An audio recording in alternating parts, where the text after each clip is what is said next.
Hello everyone. We live in a physical world, what we can see, touch, and measure. But that's not all there is. The Bible makes it clear.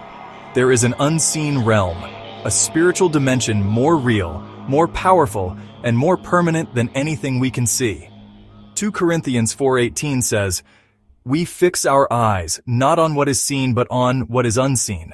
For what is seen is temporary, but what is unseen is eternal." Right now, around you, there are things happening in the spiritual world. Angels, demons, warfare, purpose, and destiny, and most people have no idea. The Bible speaks of invisible beings created by God.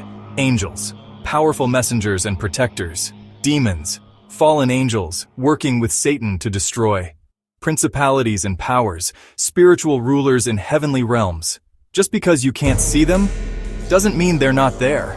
In fact, your spiritual enemy doesn't want you to believe they exist, because what you ignore, you won't resist. Scripture reveals there are heavenly realms, different dimensions where spiritual activity occurs.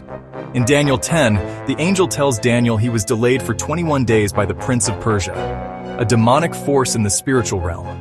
Paul writes in Ephesians 6:12, "We wrestle not against flesh and blood, but against principalities, powers, and spiritual forces of evil in the heavenly realms."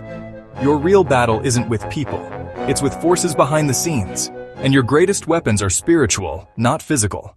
Ignoring the unseen realm doesn't make it go away, but understanding it changes how you live. You begin to walk by faith, not just by sight. You start praying with authority. You stop blaming people and start standing in truth. And most importantly, you realize that Jesus is Lord over it all.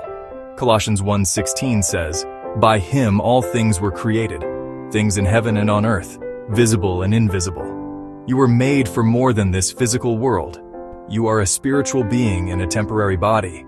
One day the veil will be lifted, and everything you can't see now will be revealed. So walk in faith, armor up, and remember, you're part of a much bigger story. A war is being fought, but the victory belongs to Jesus. And if you belong to him, you already win. Thank you and God bless you.